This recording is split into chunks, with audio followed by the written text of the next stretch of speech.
Kakaunti pa ang mga pasaherong dumarating sa Batangas City Grand Terminal.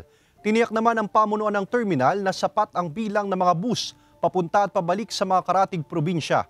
Narito ang report ni Denise Abante. Kasama ang kanyang dalawang anak, maaga nang nagtungo sa Batangas City Grand Terminal ang 49 anyos na si Al. Galing kasi silang mag-iina sa Balayan, Batangas kung saan binisita nila roon ang ilan sa mga yumaong kaanak at sinamantala na rin ang long weekend. Ngayong Biyernes, pasado alas 11 ng umaga sila dumating sa terminal para bumalik sa Lucena City. Para hindi pa siksikan, bihira kaming makauwi. Masaya naman. Maganda yung biyahe nga, maluwag. Kaya mas gusto naming bumiyahe nga na mas maaga.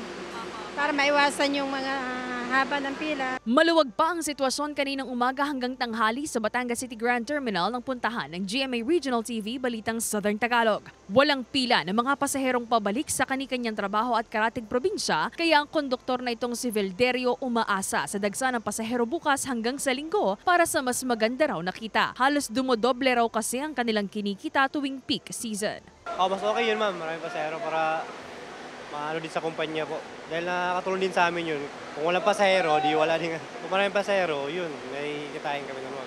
Tiniyak naman ng pamunuan ng Grand Terminal na sasapat ang mga babiyahing bus para sa inaasahang pagdagsa ng nasa mahigit 10,000 mga pasahero bukas hanggang sa Linggo. Katulong natin ng LGU, may mga volunteers din po tayo. At kinausap din po natin yung mga operators nila na ayusin na yung mga ticketing natin at yung pagbili ng ticket para dire-diretso na sila.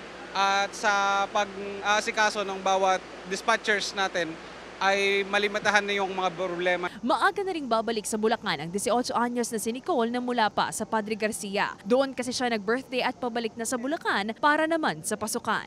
May pasok na po kasi kami sa Monday po. Tsaka po mas maaga po ngayon kasi po para hindi traffic. Sana po makarating po kami ng ligtas. Nakaantabay pa rin ang mga traffic enforcers at ang ilang volunteers para matiyak ang kaayusan at seguridad ng mga pasahero. Kasama si J. R. Manjares, Denise Abante, Balitang Southern Tagalog.